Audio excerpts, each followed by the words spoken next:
चलिए अब हम लोग यहां पर एक नई एक्सिस थ्योरम के बारे में पढ़ते हैं, द पैरेलल एक्सिस थ्योरम।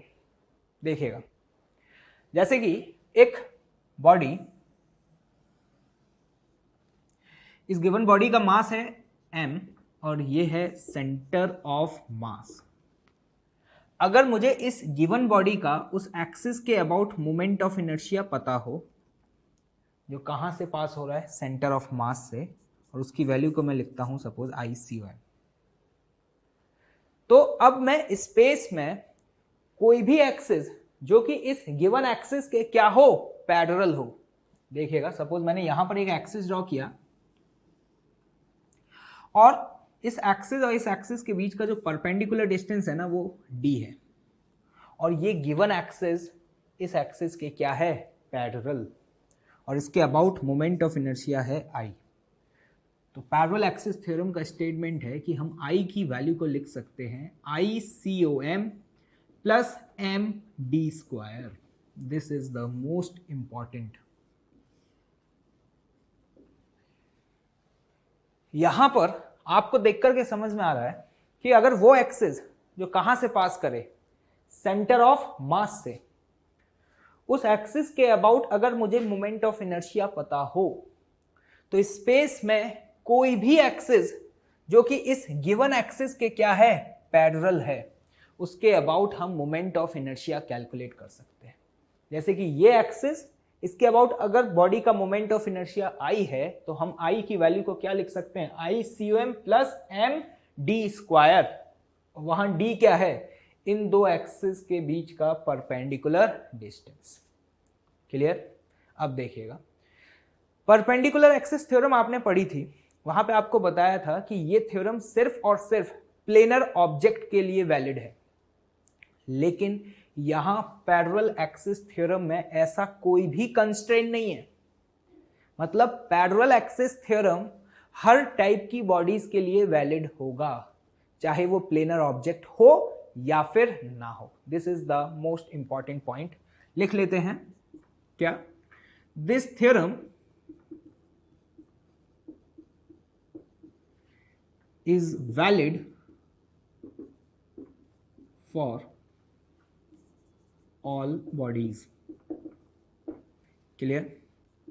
और एक बात बताइए, ये जो ICOM है ये क्या है, ये है moment of inertia about an axis passing through center of mass and parallel to the given axis। given axis मतलब ये जो एक्सिस आपको दिया हुआ है। सिंपल सा अप्रोच, अगर आपको स्पेस में कोई भी एक्सिस दी हुई है और आपको उसके about moment of inertia calculate करना है, तो हम ये सोचेंगे कि वो एक्सिस जो कि इस एक्सिस के पैरेलल है और सेंटर ऑफ मास से पास कर रहा है, उस एक्सिस के अबाउट हमें मोमेंट ऑफ इनर्शिया पता है क्या? क्योंकि अगर हमें मोमेंट ऑफ इनर्शिया पता चल गया तो हम डायरेक्टली इस रिजल्ट को इस तरीके से लिख सकते हैं ICOM प्लस md²। इन थ्योरम्स को पढ़ने का बेनिफिट क्या है? एक्चुअली इन थ्योरम्स को पढ़ने के बाद आपको डिफरेंट बॉडीज का मोमेंट ऑफ इनर्शिया कैलकुलेट करने के लिए इंटीग्रेट नहीं करना पड़ेगा। मतलब आप ऐसे प्रॉब्लम्स को सॉल्व करेंगे जहां पे विदाउट इंटीग्रेशन भी हम गिवन बॉडीज का मोमेंट ऑफ इनर्शिया अलग अलग एक्सिस के अबाउट कैलकुलेट कर पाएंगे। ठीक है, चलिए देखते हैं। जैसे कि इस गिवन बॉडी का मोमेंट ऑफ इनर्शिया, एक ये एक्सिस है यहां पर, इस एक्सिस को मैं यहां a' बोल रहा हूं, इसके अबाउट गिवन है और वो वैल्यू क्या है, I1। मतलब मैं यहां पर ये बोल रहा हूं कि a' का वैल्यू I1 ये गिवन है। क्लियर? अब मैं आपसे यहां पर एक कोई एक्सिस ड्रॉ करता हूं और वो एक्सिस इस एक्सिस के पैरेलल है b' और मैं इस एक्सिस के अबाउट मोमेंट ऑफ इनर्शिया पूछूं, और सपोज इन दो एक्सिस के बीच का जो ये डिस्टेंस है ना, ये डिस्टेंस आपको d1 दिया हुआ है।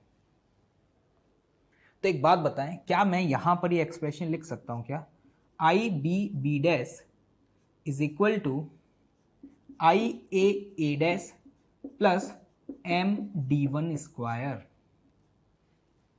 बताओ ये स्टेटमेंट सही है या फिर गलत है? ये स्टेटमेंट गलत है। क्यों?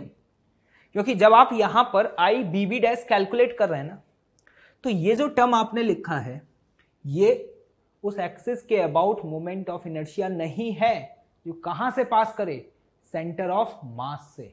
और अभी हम देख चुके हैं हम पैरेलल एक्सिस थ्योरम तभी लगाते हैं जब हमें किस एक्सिस के अबाउट मोमेंट ऑफ इनर्शिया पता हो, वो एक्सिस जो कहां से पास कर रहा है, सेंटर ऑफ मास से। तब हम लिख सकते हैं ICM प्लस MD स्क्वायर। तो फिर अब क्या करें? ये तो स्टेटमेंट गलत है और मुझे इस एक्सिस के अबाउट पता है और इस एक्सिस के अबाउट कैलकुलेट करना है। तो जरा देखिएगा, सपोज इस बॉडी का सेंटर ऑफ मास यहां पर है और वो एक्सिस जो सेंटर ऑफ मास से पास हो और इस गिवन एक्सिस के पैरेलल है, इसके अबाउट सपोज ये वैल्यू मुझे ICOM दी हुई है और इन दो एक्सिस के बीच का ये जो डिस्टेंस है ना, ये डिस्टेंस है x1।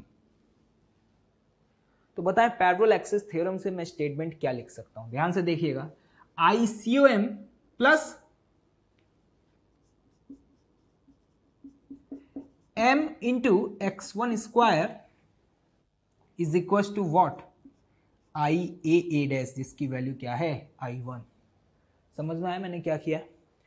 Parallel axis theorem ICOM plus mx1 square is equal to what, I1। अब हम इस इक्वेशन की हेल्प से यहां पर ICOM का वैल्यू कैलकुलेट कर सकते हैं।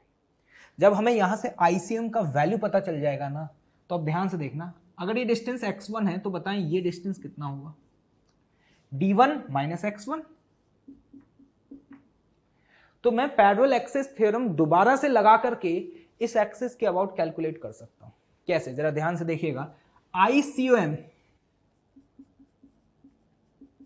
Plus m into d1 minus x1 का whole square is equal to what, IBB dash. और हम ICOM पहली वाली इक्वेशन से यहां पर अगर वैल्यू पुट कर देंगे तो हमारे पास IBB डैश की वैल्यू आ जाएगी। तो यहां पे आपने देखा कि पैरेलल एक्सिस थ्योरम आपको दो बार लगाना पड़ा। ऐसा नहीं है कि किसी भी गिवन एक्सिस के अबाउट मुझे मोमेंट ऑफ इनर्शिया पता है तो मैं डायरेक्टली उस एक्सिस के about moment of inertia calculate कर सकूं जो कि इसके पैरेलल है। हम हमेशा ये चेक करते हैं कि हमें वो एक्सिस जो कहां से पास हो, सेंटर ऑफ मास से, और उस गिवन एक्सिस के पैरेलल है, उसके अबाउट MOI का वैल्यू पता है या फिर नहीं पता। और अगर नहीं पता तो जैसा कि हमने यहां पे देखा, हमने पहले ICOM का वैल्यू कैलकुलेट किया पहली इक्वेशन से और फिर उस ICOM का वैल्यू की हेल्प से हमने यहां पर IBB डैश की वैल्यू कैलकुलेट की। तो ये बहुत इंपॉर्टेंट है, हमेशा याद रखिएगा। पैरेलल एक्सिस थ्योरम लगाते समय यहां पे जो आप एक्सप्रेशन लिखें, ये मोमेंट ऑफ इनर्शिया उस एक्सिस के अबाउट होगा जो एक्सिस इस गिवन एक्सिस के पैरेलल है और कहां से पास हो रहा है, सेंटर ऑफ मास से। क्लियर? ओके। चलिए अब हम यहां पर पैरेलल एक्सिस थ्योरम का मैथमेटिकल प्रूफ देखते हैं। देखिएगा ध्यान से, सपोज ये हम एक बॉडी दिया हुआ है, ठीक है, और इस गिवन बॉडी का ये है सेंटर ऑफ मास। अगर मैं आपसे कहूं कि उस एक्सिस के about moment of inertia find करें जो एक्सिस कहां से पास हो रहा है, सेंटर ऑफ मास से, तो आप कैसे लिखेंगे? देखें, यहां पर सपोज एक एलिमेंट कंसीडर किया और उस एलिमेंट का मास है mi और उसका ये डिस्टेंस है यहां से r। तो मैं यहां पर ICOM का वैल्यू क्या लिख सकता हूं बताएं? Summation of mi into r square. Her individual small small element का मोमेंट ऑफ इनर्शिया इस एक्सिस के अबाउट कैलकुलेट करते जाएं और उसका क्या कर दें, समेशन कर दें। क्लियर? अब देखिएगा ध्यान से, सपोज मैं इसे ओरिजिन कंसीडर कर रहा हूं, तो इस गिवन पार्टिकल के लिए ये इसका x कोऑर्डिनेट हो जाएगा और ये इसका y कोऑर्डिनेट। मैंने बोला कि x कोऑर्डिनेट उसका a है और y कोऑर्डिनेट क्या है b। तो यहां पे आप r स्क्वायर को क्या लिख सकते हैं, तो यहां पर इसी एक्सप्रेशन को देखिएगा, हम लिख सकते हैं mi into A square plus B square, क्योंकि एक right angle triangle, R square is what A square plus B square. Clear? ठीक है। अब यहां पर सपोज मैंने एक एक्सिस कंसिडर किया और ये एक्सिस इस गिवन एक्सिस के पैरेलल है और इन दो एक्सिस के बीच का जो परपेंडिकुलर डिस्टेंस है ना वो d है, और इस एक्सिस के अबाउट इसका मोमेंट ऑफ इनर्शिया है I1। तो अगर मुझे यहां पे I1 का वैल्यू लिखना है तो आप बताएं I1 का वैल्यू कैसे लिखेंगे। अब मैं डिस्टेंसेस एक्सिस यहां से मेजर करूंगा, तो इस ith मास पार्टिकल का यहां से जो ये डिस्टेंस है ना, अगर मैं इसको R1 लिखूं तो बताएं आप I1 का वैल्यू क्या लिखेंगे। I1 का वैल्यू लिखेंगे summation of mi into R1 square. Clear? और एक बात बताएं, इस ट्रायंगल को अगर आप ध्यान से देखें तो आप R1 स्क्वायर की वैल्यू किसके बराबर लिख सकते हैं, देखें ध्यान से, B square plus A plus D का whole square with the help of Pythagoras theorem. तो देखें यहां पर R1 स्क्वायर को मैं कैसे लिख सकता हूं, the summation of mi, R1 square की वैल्यू को हम क्या लिख सकते हैं, a प्लस डी का whole square plus B square. I hope कि आपको क्लियर होगा। चलिए इस एक्सप्रेशन को एक्सपेंड करते हैं, देखते हैं क्या रिजल्ट आ रहा है। Summation of mi, a plus D का होल स्क्वायर क्या लिखेंगे, a square plus D square plus 2ad plus B square. Clear? यहां पे a स्क्वायर और b स्क्वायर को एक साथ क्लब कर दो, मतलब इस एक्सप्रेशन को अगर एक्सपेंड करें तो देखें कैसे लिखें, mi into A square plus B square plus summation of mi into D square plus summation of mi into 2ad। ऐसे क्यों लिखा अभी आप लोगों को समझ आ जाएगा। एक बात बताएं, ये वाला टर्म क्या है, जरा ध्यान से देखें। ये टर्म वही तो है जो ये लिखा है ICOM। तो मैं इस एक्सप्रेशन को डायरेक्टली क्या लिख सकता हूं, moment of inertia about an axis passing through centre of mass, ICOM। Clear? अब जरा इस टर्म को देखें, ये d क्या है, ये d इन दो एक्सिस के बीच का सेपरेशन है जो कि कांस्टेंट है। मैं यहां पे कोई भी एलिमेंट कंसीडर करूं, d का वैल्यू तो चेंज नहीं होगा ना। तो मैं इस गिवन एक्सप्रेशन में डी स्क्वायर को कॉमन लेता हूं, तो क्या बनेगा, D square summation of mi, जो भी कांस्टेंट टर्म है उसे हमने समेशन से बाहर लिख दिया। क्लियर? चलो, प्लस इस एक्सप्रेशन को ध्यान से देखना, 2ad, 2 भी कांस्टेंट है और d भी कांस्टेंट है। मैं यहां कोई भी एलिमेंट कंसीडर करूं, सभी के लिए d की वैल्यू तो कांस्टेंट है, तो यहां पे हम 2d को बाहर लिख सकते हैं और इसे लिख सकते हैं summation of mi into A. Clear? अब देखना ध्यान से, ICOM प्लस ये टर्म क्या है, ए समेशन ऑफ mi, मतलब हर इंडिविजुअल पार्टिकल के मास का समेशन है, और अगर मैं हर पार्टिकल का मास ऐड करता जाऊंगा तो मेरे पास क्या आ जाएगा, टोटल मास। तो मैं इस एक्सप्रेशन को सीधे सीधे क्या लिख सकता हूं, कैपिटल M, तो ये बनेगा आपका md स्क्वायर। समझ आ रहा है? अब देखना, प्लस इस टर्म को जरा ध्यान से देखें, ये 2d कांस्टेंट है, ये क्या लिखा हुआ है, समेशन ऑफ mi इंटू ए। ए क्या है यहां पर, तो ध्यान से देखें, जो आपने एक पार्टिकल कंसिडर किया है उसका सेंटर ऑफ मास से क्या है, x कोऑर्डिनेट है। तो मुझे बेसिकली यहां पे करना क्या है, तो ध्यान से देखिएगा कि मुझे हर इंडिविजुअल पार्टिकल का मास इंटू एक्स कोऑर्डिनेट का समेशन करना है ना। मतलब इसी एक्सप्रेशन को अगर मैं एक्सपेंड करूं तो ऐसे लिख सकता हूं, m1x1 plus m2x2 plus mn into xn। ये वही तो लिखा हुआ है, mass into A, and A is what, x coordinate. तो इस तरीके से लिख सकते हैं, डिवाइडेड बाय, एक बात ध्यान से सुनना, डिवाइडेड बाय अगर मैं टोटल मास कर दूं तो ये आपको क्या देगा, XCOM। ये आपने सेंटर ऑफ मास में पढ़ा था, याद करें। जब भी आपको सेंटर ऑफ मास का x कोऑर्डिनेट कैलकुलेट करना होता था तो आप इसी तरीके से कैलकुलेट करते थे, m1x1 plus m2x2 plus summation divided by total mass, and this is what, XCOM। अब ध्यान से देखना, यहां पे जो भी आपने डिस्टेंसेस मेजर किए हैं वो सारे के सारे डिस्टेंसेस कहां से मेजर किए हैं, सेंटर ऑफ मास से।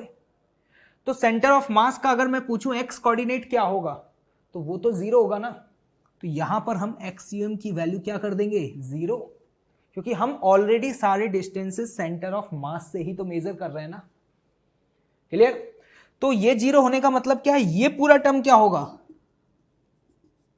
0। तो इसीलिए हम इस टर्म को यहां पर 0 कर सकते हैं। तो फाइनली आपके पास यही रिजल्ट बचा। This is the parallel axis theorem, जो कि हम ऑलरेडी पहले स्टेटमेंट देख भी चुके हैं कि किसी भी गिवन एक्सिस के अबाउट मोमेंट ऑफ इनर्शिया अगर हमें कैलकुलेट करना है, जिसकी वैल्यू को मैंने यहाँ पे I1 रिप्रेजेंट किया है, तो इस एक्सिस के अबाउट मोमेंट ऑफ इनर्शिया हम क्या लिख सकते हैं, ICOM प्लस md²। ओके, आई होप कि आपको क्लियर होगा। चलिए, अभी हम लोगों ने जो पैरेलल एक्सिस थ्योरम पढ़ा उस पर एक आसान सा न्यूमेरिकल सॉल्व करते हैं। देखिएगा, जैसे कि एक यूनिफॉर्म रॉड जिसका मास m लेंथ l है, सपोज इस यूनिफॉर्म रॉड का मोमेंट ऑफ इनर्शिया आपसे उस एक्सिस के अबाउट पूछा जाए जो एंड पॉइंट से पास हो रहा है और रॉड के परपेंडिकुलर है, तो क्या बोलेंगे। आप ऑलरेडी कैलकुलेट कर चुके हैं और आई होप कि आपको याद भी होगा क्या होता था इस एक्सिस के अबाउट, ml²/3। क्लियर? लेकिन आज हम देखते हैं कि अभी हमने जो थ्योरम पढ़ी है ना, क्या उसकी हेल्प से भी हम ये वैल्यू कैलकुलेट कर सकते हैं क्या। जरा देखिएगा, अगर मुझे इस एक्सिस के अबाउट कैलकुलेट करना है तो सबसे पहला थॉट जो क्लिक करेगा ना वो क्या होगा कि वो एक्सिस जो कि इसके पैरेलल हो और रॉड के सेंटर ऑफ मास से पास करे। कहां से पास करे, सेंटर ऑफ मास से। क्या मुझे इस एक्सिस के अबाउट मोमेंट ऑफ इनर्शिया पता है, और ये हम जानते हैं कि इस एक्सिस के अबाउट मोमेंट ऑफ इनर्शिया क्या होता था, ml²/12। इन दो एक्सिस के बीच का परपेंडिकुलर डिस्टेंस कितना है, l/2। तो बताएं पैरेलल एक्सिस थ्योरम के हिसाब से स्टेटमेंट क्या लिखेंगे, I is equal to ICOM plus md², where d is what, l/2 का whole square. ICOM is ml²/12, तो वैल्यू पुट करते हैं, ml²/12 प्लस ml²/4। अगर इस एक्सप्रेशन को सिंप्लीफाई करें तो ये वैल्यू आती है आपकी ml²/3। देख लीजिए, हमें ये रिजल्ट ऑलरेडी पता था, लेकिन हमने पैरेलल एक्सिस थ्योरम की हेल्प से अपने इस रिजल्ट को वेरीफाई किया। तो हमेशा याद रखिएगा कि अगर किसी भी गिवन एक्सिस के अबाउट आपसे मोमेंट ऑफ इनर्शिया पूछा जाए तो सबसे पहला थॉट जो क्लिक करेगा वो क्या होगा कि क्या वो एक्सिस जो कि उस गिवन एक्सिस के पैरेलल हो और कहां से पास करे, सेंटर ऑफ मास से, उसके अबाउट मुझे मोमेंट ऑफ इनर्शिया पता है। क्योंकि अगर आपको इस एक्सिस के अबाउट मोमेंट ऑफ इनर्शिया पता है तो स्पेस में कोई भी एक्सिस जो कि इस गिवन एक्सिस के पैरेलल होगी उसके अबाउट आप इजीली कैलकुलेट कर सकते हैं। चलिए एक और न्यूमेरिकल देखते हैं।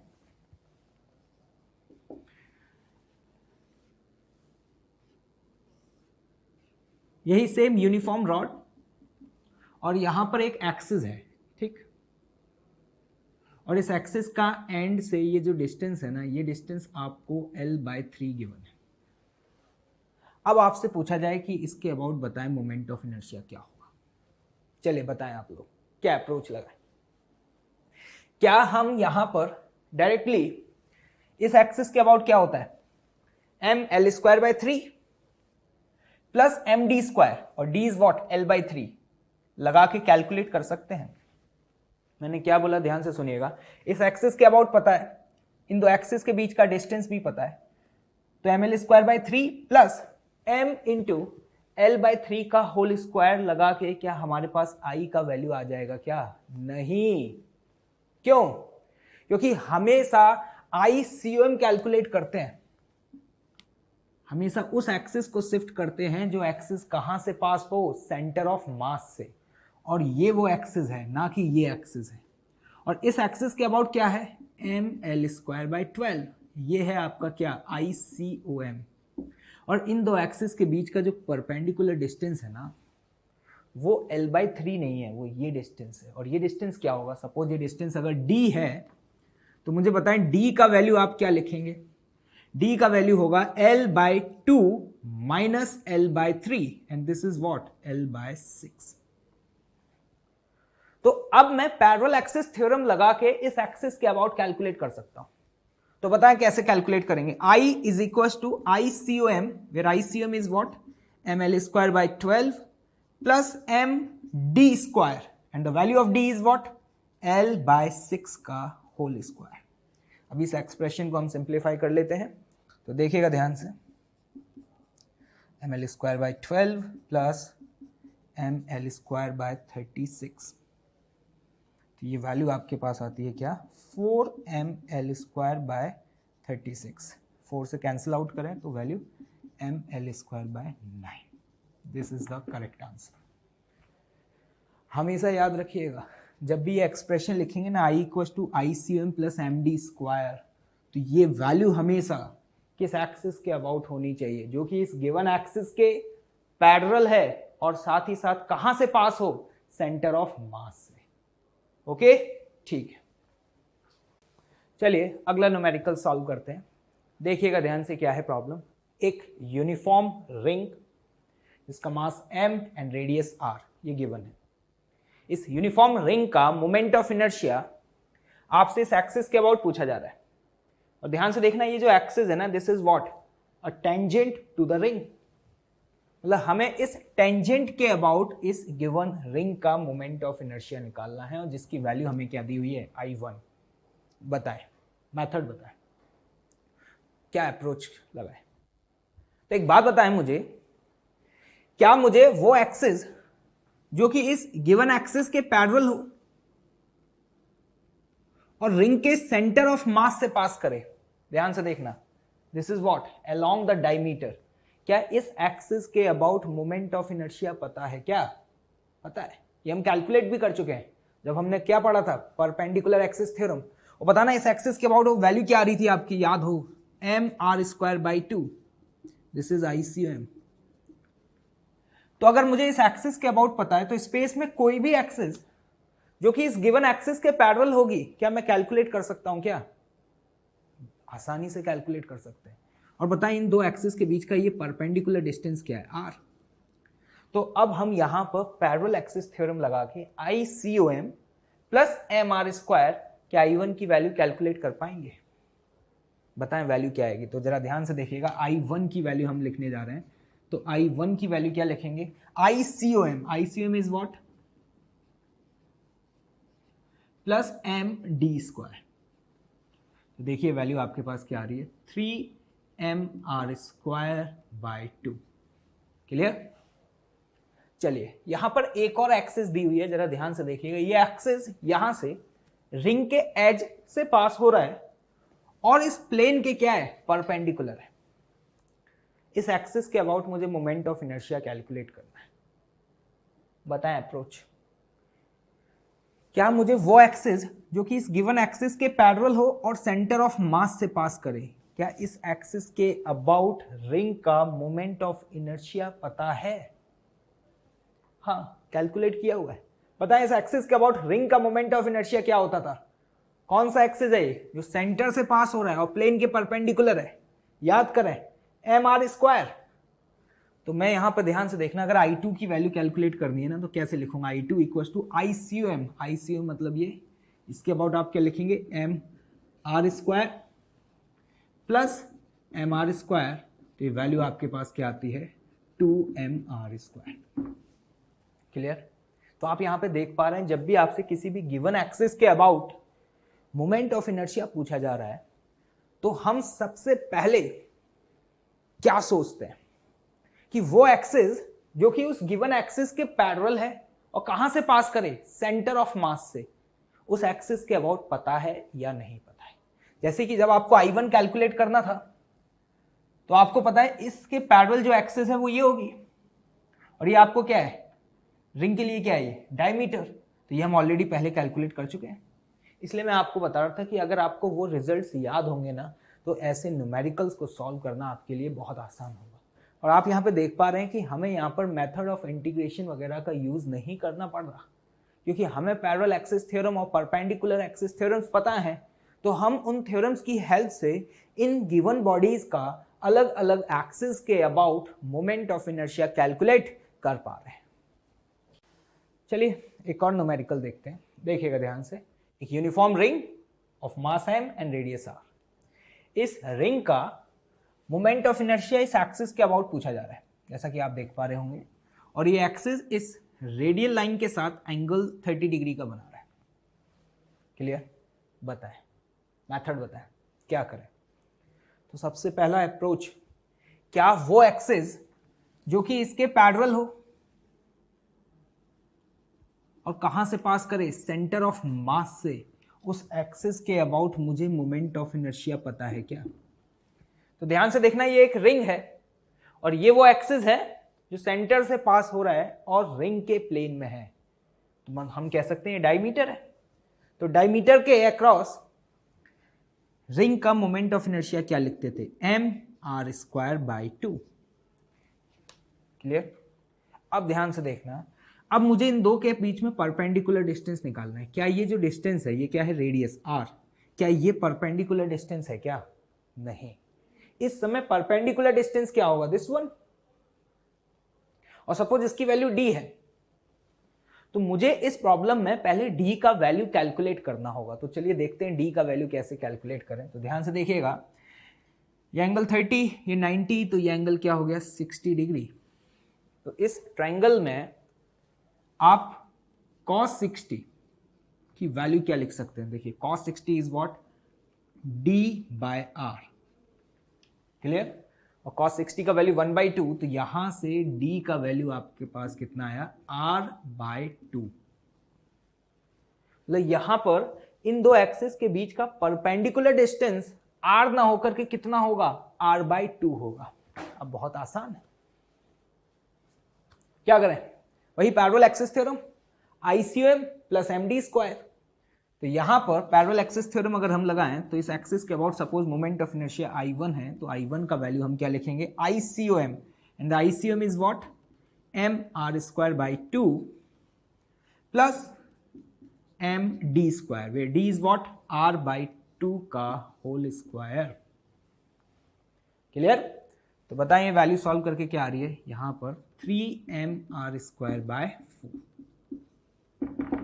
देखिए बहुत आसान है प्रॉब्लम्स को सॉल्व करना, बस हम यहां पर ये ऑब्जर्व करते हैं कि वो एक्सिस जो कि इस गिवन एक्सिस के पैरेलल है और कहां से पास करे, सेंटर ऑफ मास से पास करे, उसके अबाउट हमें मोमेंट ऑफ इनर्शिया पता है या नहीं पता। फिर अगला स्टेप, उन दो एक्सिस के बीच का परपेंडिकुलर डिस्टेंस फाइंड करो। क्लियर? ओके। चलिए एक और न्यूमेरिकल सॉल्व करते हैं, देखिएगा ध्यान से। आपके पास दो यूनिफॉर्म रॉड्स हैं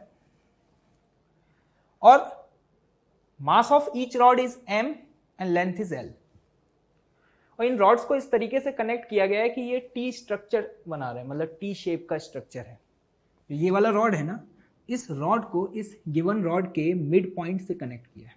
ओके, अब हमसे इस गिवन टी स्ट्रक्चर का मोमेंट ऑफ इनर्शिया इस एक्सिस के अबाउट पूछा जा रहा है, वो एक्सिस जो कि रॉड के एंड पॉइंट से पास हो रहा है और प्लेन के परपेंडिकुलर है। बताएं क्या अप्रोच लगाएं। तो देखिए दो रॉड है, तो एक तरीका यह है कि इंडिविजुअली दोनों रॉड का इस एक्सिस के अबाउट MOI कैलकुलेट करें और उसका क्या कर दें, समेशन कर दें। क्लियर? चलिए देखते हैं। मान लेते हैं ये रॉड 1 है, ठीक, और ये रॉड 2 है। तो एक बात बताओ, इस रॉड 1 का इस एक्सिस के अबाउट मोमेंट ऑफ इनर्शिया क्या होगा, अगर मैं उसे I1 बोल रहा हूं तो? बहुत आसान है, क्योंकि ध्यान से देखें ये एक्सिस इस रॉड 1 के एंड पॉइंट से पास हो रहा है और रॉड के परपेंडिकुलर है। तो बताओ इस एक्सिस के अबाउट क्या लिखोगे? इस एक्सिस के अबाउट लिखेंगे हम ml²/3। आई होप कि आपको ये रिजल्ट याद होगा। क्लियर? ये रॉड 1 का आ गया। अब बात करते हैं रॉड 2 की। इस रॉड 2 का मुझे इस एक्सिस के अबाउट कैलकुलेट करना है। अप्रोच बताएं। क्या हम पैरेलल एक्सिस थ्योरम की हेल्प से कैलकुलेट कर सकते हैं क्या? देखिएगा ध्यान से। एक बात बताओ, वो एक्सिस जो इस रॉड 2 के सेंटर ऑफ मास से पास हो और प्लेन के परपेंडिकुलर हो, ये एक्सिस, क्या इसके अबाउट आपको पता है क्या होता है? ml²/12। और मुझे इस एक्सिस के अबाउट कैलकुलेट करना है और ये दोनों एक्सिस एक दूसरे के क्या है? पैरेलल है। क्लियर? और इनके बीच का परपेंडिकुलर डिस्टेंस कितना है? l। ध्यान से देखना, इस एक्सिस के अबाउट पता है मुझे, दिस इज ICOM, और ICOM की वैल्यू क्या लिखूंगा? ml²/12 plus md², and d is what? l। ml², this is the value of I2। तो यहां से अगर इस एक्सप्रेशन को सॉल्व करें तो देखें क्या आ रहा है? 13 ml²/12। आसान है। इंडिविजुअली I1 और I2 का वैल्यू आ चुका है, तो बताएं पूरे सिस्टम का टोटल मोमेंट ऑफ इनर्शिया आप क्या लिखेंगे? I is equal to I1 plus I2। तो वैल्यू हो जाएगी आपकी क्या? ml²/3 plus 13 ml²/12। तो यहां से वैल्यू देखें क्या आ रही है आपकी? And this is 4 plus 13, 17 ml²/12। Clear? काफी आसान था। ये जो हमें स्ट्रक्चर दिया हुआ था, इसमें 2 रॉड थी। अप्रोच क्या लगाया? इंडिविजुअली रॉड 1 और रॉड 2 का मोमेंट ऑफ इनर्शिया इस एक्सिस के अबाउट कैलकुलेट किया और उसका क्या कर दिया? समेशन कर दिया। ओके, ठीक है। चलिए एक और न्यूमेरिकल सॉल्व करते हैं। देखिएगा ध्यान से। वही 2 यूनिफॉर्म रॉड्स, लेकिन उन 2 रॉड्स को इस तरीके से कनेक्ट किया गया है कि ये एक एल शेप्ड बना रहा है। मतलब इस समय एक रॉड को दूसरी रॉड के एंड पॉइंट से कनेक्ट किया है। Mass of each rod is m and length is what? l। मतलब दोनों ही क्या है? आइडेंटिकल रॉड्स हैं। अब ध्यान से देखें, हमें इस गिवन स्ट्रक्चर का मोमेंट ऑफ इनर्शिया उस एक्सिस के अबाउट पूछा जा रहा है जो कि इसके एंड पॉइंट से पास हो रहा है और प्लेन के परपेंडिकुलर है। ध्यान से देखें इस एक्सिस के अबाउट। बताएं क्या होगा? मान लीजिए वैल्यू आई है। वही सिमिलर अप्रोच, इंडिविजुअली रॉड 1 और रॉड 2 का कैलकुलेट करते हैं और उसका क्या करते हैं? समेशन करते हैं। तो जरा ध्यान से देखिएगा। मान लेते हैं ये हमारे लिए रॉड 1 है और ये हमारे लिए क्या है? रॉड 2। तो रॉड 1 का मोमेंट ऑफ इनर्शिया इस एक्सिस के अबाउट अगर I1 है तो बताएं I1 का वैल्यू क्या होगा? जल्दी बताएं, बहुत आसान है। तो ध्यान से देखें, ये वो एक्सिस है जो कि रॉड के एंड पॉइंट से पास हो रहा है और प्लेन के परपेंडिकुलर है। तो क्या लिखेंगे वैल्यू? ml²/3। क्लियर? अब आते हैं रॉड 2 पर। इस रॉड 2 का इस एक्सिस के अबाउट कैलकुलेट करना है। सोचिए क्या अप्रोच लगाएं? ध्यान से देखिएगा, हम यहां पे रॉड 2 का पैरेलल एक्सिस थ्योरम की हेल्प से कैलकुलेट कर सकते हैं। कैसे? हमें इस रॉड का इस एक्सिस के अबाउट कैलकुलेट करना है, तो सबसे पहला थॉट क्या क्लिक करेगा? वो एक्सिस जो कि इसके पैरेलल हो और रॉड 2 के सेंटर ऑफ मास से पास करे, मतलब ये एक्सिस। क्या मुझे इस गिवन एक्सिस के अबाउट मोमेंट ऑफ इनर्शिया पता है? तो ध्यान से देखें, इसके अबाउट तो क्या होगा? ml²/12। और अगर ये डिस्टेंस हम कैलकुलेट कर लें तो हमारा पर्पस फुलफिल हो जाएगा। तो सपोज रॉड 2 का इस एक्सिस के about moment of inertia I2 है, तो बताएं उस I2 की वैल्यू क्या लिखेंगे? ICOM प्लस md², और d ये डिस्टेंस है। अब इस डिस्टेंस की वैल्यू कैलकुलेट करनी है। तो ये डिस्टेंस L, ये L/2, तो पाइथागोरस लगा के हम कैलकुलेट कर सकते हैं। तो ध्यान से देखिएगा, d की वैल्यू हम क्या लिखेंगे? √(L² प्लस L/2 का whole square, and this is what? L²/4। तो ये वैल्यू आती है आपके पास कितनी? √5 L/2। देखें ध्यान से, क्लियर? हमने ये डिस्टेंस कैलकुलेट कर लिया। अब बताएं रॉड 2 का क्या लिखेंगे, m l square by 12 ICOM, clear, plus m d square and the value of d is what, √5 l by 2 का होल स्क्वायर। समझ आ रहा है? तो देखते हैं वैल्यू कैलकुलेट करने पर क्या आ रही है। This is ml square by 12 plus 5 ml square bye 4। Simplify कर लेते हैं, 12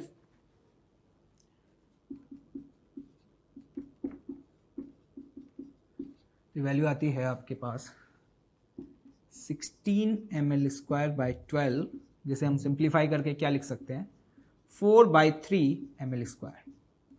ये है आपके पास I2 का वैल्यू, क्लियर? I1 पता है, I2 पता है, और अगर इन दो का समेशन कर दिया जाए तो इस पूरे स्ट्रक्चर का मोमेंट ऑफ इनर्शिया क्या हमें इस एक्सिस के अबाउट पता चल जाएगा। ऑफ कोर्स बताएं वैल्यू क्या आ रही है, तो जरा ध्यान से देखें, I equals to I1 plus I2 and the value of I1 is ml square by 3 plus 4 ml square by 3। तो ये वैल्यू यहां से सॉल्व करने पर क्या आती है, 5 ml square by 3। This is the final result. I hope कि आपको कॉन्सेप्ट समझ में आया होगा। वही सिमिलर अप्रोच, पूरे स्ट्रक्चर में दो रॉड थी, individually both of the rods का मोमेंट ऑफ इनर्शिया हमने इस एक्सिस के अबाउट कैलकुलेट किया। जैसे कि रॉड 1 का तो काफी इजीली कैलकुलेट हो गया क्योंकि वो तो रिजल्ट हमें याद ही था, और रॉड 2 का कैलकुलेट करने के लिए हमने यहां पर पैरेलल एक्सिस थ्योरम का क्या लिया, हेल्प लिया। कैसे किया, एक बार रिपीट कर रहा हूं, ध्यान से देखिएगा। रॉड 2 का इस एक्सिस के अबाउट कैलकुलेट करना था, तो हमने ये देखा वो एक्सिस जो कि इस गिवन एक्सिस के पैरेलल है और रॉड 2 के कहां से पास हो, सेंटर ऑफ मास से। क्या मुझे उस एक्सिस के अबाउट MOI पता है? तो ये हमें पता था already, ml square bye 12। Perpendicular distance calculate किया, ICOM प्लस md स्क्वायर। इस तरीके से रॉड 2 का भी कैलकुलेट कर लिया। क्लियर? ओके, चलिए एक न्यूमेरिकल सॉल्व करते हैं। देखिएगा ध्यान से, यहां पर 4 आइडेंटिकल रॉड्स को यूज करके एक स्क्वायर फ्रेम बनाया गया। हर एक रॉड का मास m है और लेंथ क्या है, l है। ये स्क्वायर फ्रेम है, स्क्वायर प्लेट नहीं है। एक स्क्वायर फ्रेम और स्क्वायर प्लेट में एज इट इज वैसा ही डिफरेंस है जैसा कि एक रिंग और डिस्क में होता है। जैसे कि ध्यान से देखिएगा, अगर ये स्क्वायर प्लेट होता तो यहां पर ये पूरा का पूरा स्पेस मास से डिस्ट्रीब्यूटेड होता, लेकिन आज स्क्वायर फ्रेम के केस में ये बीच वाला जो स्पेस है ना, वो क्या है, एम्प्टी है।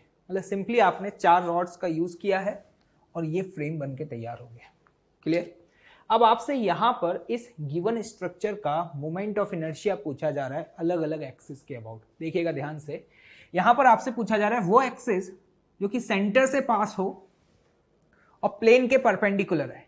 इस एक्सिस के अबाउट बताएं कि वैल्यू क्या होगी, और इस वैल्यू को यहाँ पे I1 लिखा है, मतलब हमें I1 का वैल्यू फाइंड करना है। एक्सिस ध्यान से सुनना, कौन सा एक्सिस, वो एक्सिस जो कहां से पास हो रहा है, सेंटर से और प्लेन के परपेंडिकुलर है, मतलब दिस वन। क्लियर? I2 कौन सा एक्सिस है, I2 वो एक्सिस जो कि सेंटर से पास हो रहा है लेकिन ये प्लेन में है, इस एक्सिस के अबाउट। और I3 उस एक्सिस के अबाउट है जो कि इस गिवन एक्सिस के पैरेलल है और वन ऑफ द रॉड से क्या हो रहा है, पास हो रहा है। ठीक है, मतलब हमें यहां पर बेसिकली I1, I2 और I3 का वैल्यू कैलकुलेट करना है। चलिए देखते हैं, बताएं मेथड। ये स्क्वायर फ्रेम कैसे बनाए, 4 रॉड को यूज करके बनाए। तो अगर मुझे I1 की वैल्यू कैलकुलेट करनी है तो मैं ये अप्रोच लगा सकता हूं कि किसी एक रॉड का इस एक्सिस के अबाउट कैलकुलेट करें और फिर उसे 4 से मल्टीप्लाई कर दें। क्यों 4 से मैं क्यों बोल रहा हूं, क्योंकि ये एक्सिस हर एक रॉड के लिए क्या है, आइडेंटिकल है, क्योंकि हर एक रॉड से ये जो डिस्टेंस है, ये डिस्टेंस क्या होगा, L/2 होगा। तो तो अगर किसी एक रॉड का मोमेंट ऑफ इनर्शिया इस एक्सिस के अबाउट पता चल जाए तो उसे 4 से मल्टीप्लाई करके मुझे चारों रॉड का पता चल जाएगा ना। यानी क्या बोला, समझ में आ रहा है? चलिए देखते हैं। I1 की वैल्यू कैलकुलेट करनी है, तो देखिएगा ध्यान से। मुझे इस एक्सिस के अबाउट निकालना है। इस रॉड की बात कर लेते हैं। एक बात बताओ, वो एक्सिस जो कि इस एक्सिस के पैरेलल हो और रॉड के सेंटर ऑफ मास से पास करे, ध्यान से देखना, क्या इस एक्सिस के अबाउट मोमेंट ऑफ इनर्शिया पता है? mL²/12।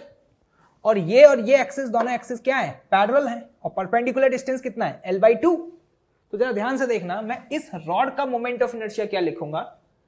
ICOM, and this is what? mL²/12 plus md², and the value of d is what? L/2 का होल स्क्वायर। ये एक रॉड का आया है, लेकिन ऐसे यहां पे कितने नंबर ऑफ रॉड्स हैं? 4। तो एक रॉड का कैलकुलेट करके उसे हम 4 से मल्टीप्लाई कर दें। मैं डायरेक्टली 4 से क्यों मल्टीप्लाई कर रहा हूं, ये समझ में आ रहा होगा, क्योंकि हर इंडिविजुअल रॉड का इस एक्सिस के अबाउट मोमेंट ऑफ इनर्शिया क्या होगा? सेम होगा। तो बताएं वैल्यू क्या आ रही है, जल्दी से सॉल्व करके देखें ध्यान से। ये वैल्यू है आपकी mL²/12 plus mL²/4 multiplied by 4। Clear?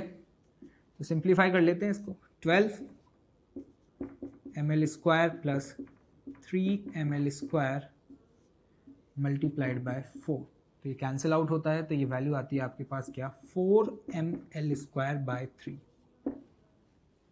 मतलब एक स्क्वायर फ्रेम का मोमेंट ऑफ इनर्शिया उस एक्सिस के अबाउट जो सेंटर से पास हो और प्लेन के परपेंडिकुलर हो, क्या होता है? 4 mL²/3।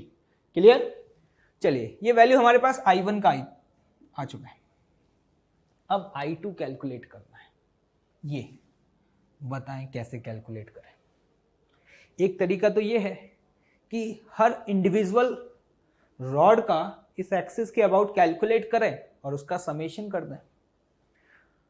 और एक और मेथड है, with the help of perpendicular axis theorem. मैंने क्या बोला, जरा ध्यान से देखना। एक बात बताओ, अगर इस एक्सिस के about moment of inertia I2 हुआ तो इस एक्सिस के अबाउट मोमेंट ऑफ इनर्शिया क्या होगा? इसके अबाउट भी I2 होगा। क्यों? Due to the symmetry. इस एक्सिस या इस एक्सिस के अबाउट ये स्क्वायर फ्रेम क्या है? सिमेट्रिकल है। तो in both of the axis के about moment of inertia same होगा या नहीं होगा? अरे भाई होगा ना। क्लियर? तो जरा ध्यान से देखना, अगर मैं इसे अपना एक्स एक्सिस बोलता हूं और ये मेरे लिए वाई एक्सिस, तो मैं यहां पे परपेंडिकुलर एक्सिस थ्योरम लगा सकता हूं। जल्दी से बताएं स्टेटमेंट क्या था? IX plus IY is equal to IZ।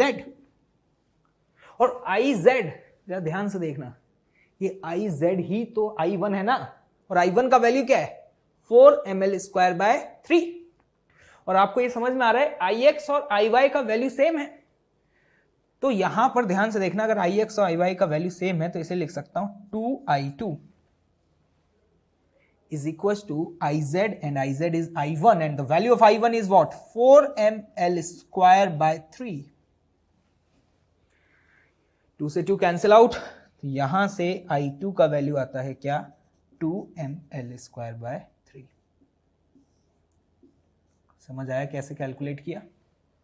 With the help of perpendicular axis theorem. हमें इस एक्सिस के अबाउट पता था, हमें इसके अबाउट कैलकुलेट करना था।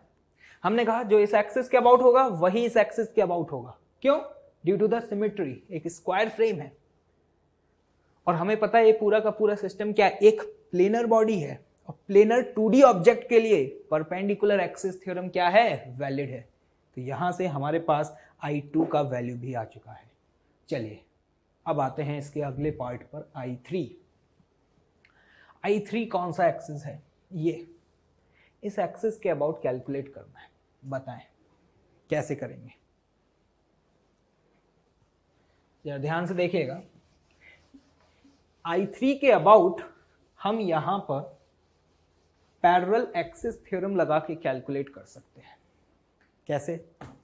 एक बात बताओ, इस एक्सिस के अबाउट पता है और मुझे इस एक्सिस के अबाउट कैलकुलेट करना है, और ध्यान से देखना, इस पूरे स्क्वायर का ये सेंटर है, मतलब हम कह सकते हैं ये सेंटर ऑफ मास है, और जो आपने ये I2 कैलकुलेट किया है ये उस एक्सिस के अबाउट है जो कि इस स्क्वायर फ्रेम के सेंटर ऑफ मास से पास हो रहा है और इस गिवन एक्सिस के क्या है, पैरेलल है।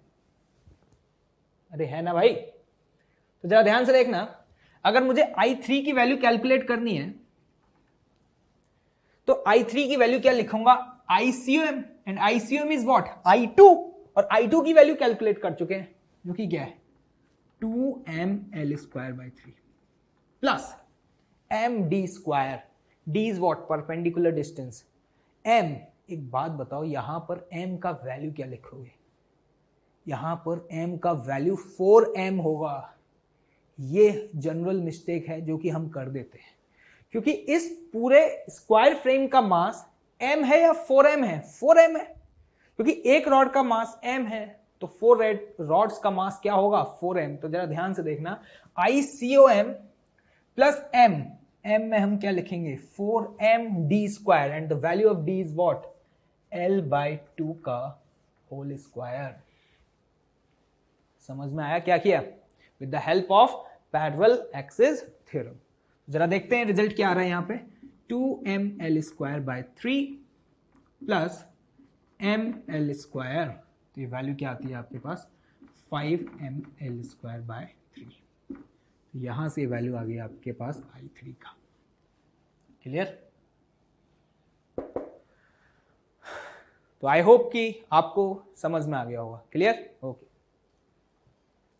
चलिए न्यूमेरिकल सॉल्व करते हैं। देखिएगा ध्यान से, एक सॉलिड स्फीयर जिसका मास m एंड रेडियस r है, इस सॉलिड स्फीयर का हमसे मोमेंट ऑफ इनर्शिया उस एक्सिस के अबाउट पूछा जा रहा है जो कि इस स्फीयर की क्या है, टेंजेंट है। क्लियर? तो ध्यान से देखिएगा, बताएं कैसे कैलकुलेट करें with the help of parallel axis theorem. कैसे? देखिएगा ध्यान से, अगर मुझे उस एक्सिस के अबाउट मोमेंट ऑफ इनर्शिया पता हो जो कहां से पास हो रहा है, सेंटर ऑफ मास से, और इस गिवन एक्सिस के पैरेलल है। ये आपको याद होगा, एक सॉलिड स्फीयर का मोमेंट ऑफ इनर्शिया डायमीटर के अबाउट क्या होता है, ये डायमीटर हुआ ना, इसके अबाउट क्या होता है 2/5 mr²। तो हम ये कह सकते हैं ये है हमारे लिए क्या, ICOM, and this is what 2/5 mr²। और मुझे अब इस एक्सिस के अबाउट कैलकुलेट करना है, और इनके बीच का ये परपेंडिकुलर डिस्टेंस क्या है, r। तो बताओ पैरेलल एक्सिस थ्योरम से क्या लिखोगे, अगर इसके about moment of inertia I है तो I का वैल्यू लिखेंगे ICOM, and this is what 2/5 mr² plus md², तो दिस इज व्हाट 7/5 mr²। मतलब एक सॉलिड स्फीयर का मोमेंट ऑफ इनर्शिया उस एक्सिस के अबाउट जो एक्सिस क्या हो, टेंजेंट हो, हमेशा याद रखिएगा क्या होता है 7/5 mr²। चलिए एक और न्यूमेरिकल देखते हैं, ध्यान से देखिएगा। ये आपके पास 3 आइडेंटिकल सॉलिड स्फीयर्स हैं, 3 सॉलिड स्फीयर, और हर सॉलिड स्फीयर का जो मास है ना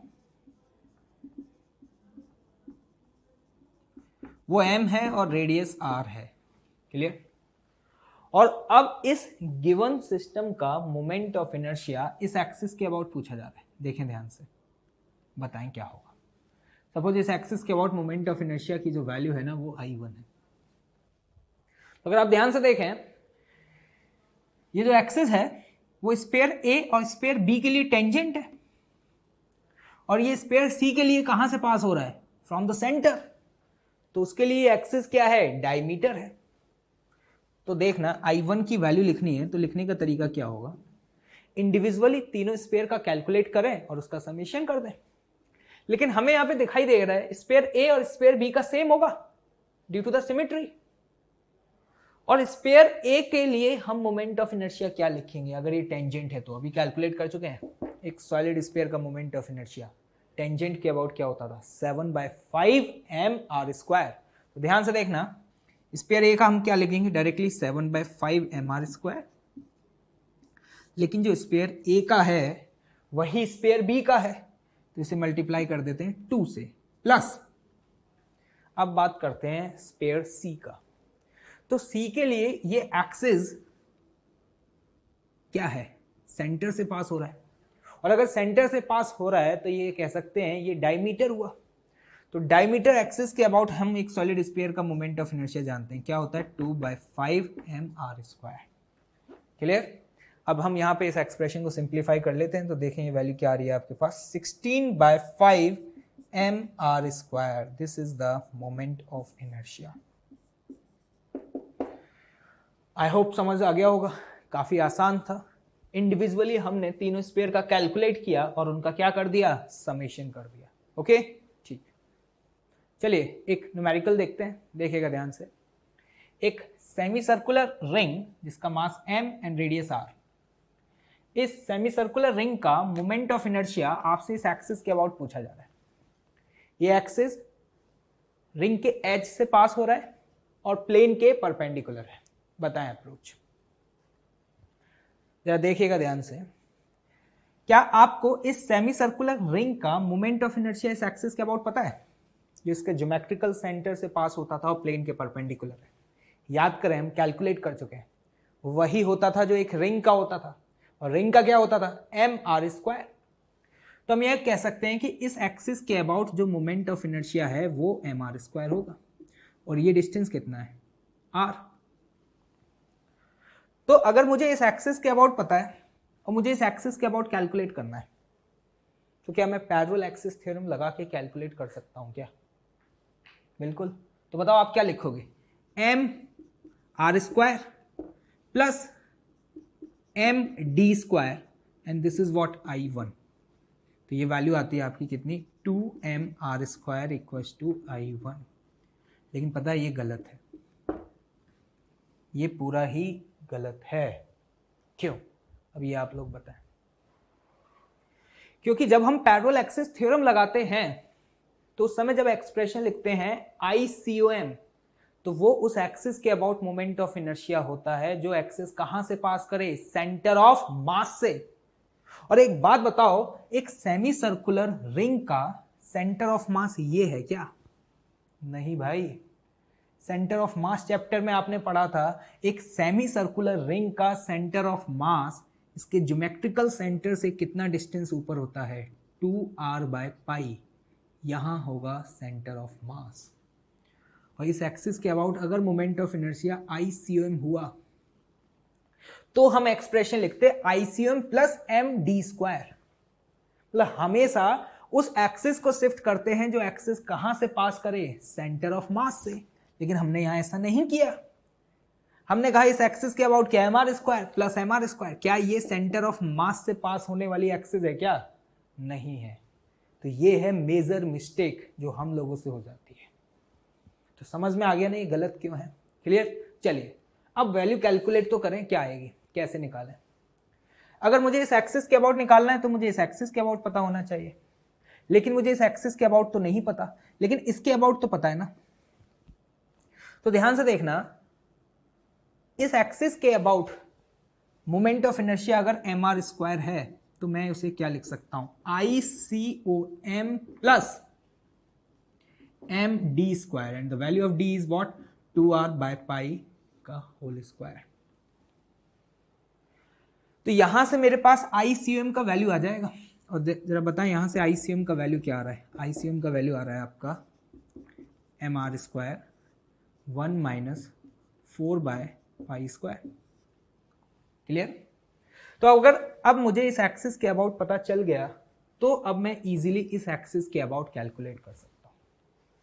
और ये डिस्टेंस बताएं, ये डिस्टेंस क्या होगा, ये डिस्टेंस होगा आपका r - 2r/π। क्लियर। तो जल्दी से बताएं इस एक्सिस के अबाउट क्या लिखेंगे, I1 is equal to ICOM and the value of ICOM is what, mr² into 1 - 4/π² plus md², md and the value of d is what, r - 2r/π का whole square, ये आएगा आपके पास एक्सप्रेशन, जिसे आप solve कर ही सकते हैं। देखा आपने, बहुत इंपॉर्टेंट क्वेश्चन है। ये है जनरल मिस्टेक जो हम कर देते हैं। हमें किसी भी गिवन एक्सिस के अबाउट पता हो और हमें इस एक्सिस के अबाउट पूछा जाए तो हम ये सोचते ही नहीं है क्या वो एक्सिस उस गिवन बॉडी के सेंटर ऑफ मास से पास हो रहा है या नहीं, जो कि हमने यहाँ पे मिस्टेक किया। याद रखिएगा। तो इस क्वेश्चन को कैसे सॉल्व किया, हमें यहाँ पे पैरेलल एक्सिस थ्योरम को 2 बार लगाना पड़ा, क्योंकि हमें इस एक्सिस के अबाउट तो नहीं पता था जो कहां से पास हो रहा है, सेंटर ऑफ मास से, लेकिन मुझे इस एक्सिस के अबाउट पता था। तो मैंने पहले पैरेलल एक्सिस थ्योरम लगा के इस एक्सिस के अबाउट कैलकुलेट किया, और जब मुझे इस एक्सिस के अबाउट पता चल गया ना, अब मैं किसी भी गिवन एक्सिस के अबाउट कैलकुलेट कर सकता हूं जो इस एक्सिस के क्या हो, पैरेलल हो, जैसे कि ये एक्सिस। तो यहां पे हमने 2 बार पैरेलल एक्सिस थ्योरम यूज करी है। समझ में आ रहा है क्यों किया है? पहले हमने इस एक्सिस के अबाउट कैलकुलेट किया और फिर दोबारा लगा करके हमने इस एक्सिस के अबाउट कैलकुलेट किया। क्लियर है? ओके।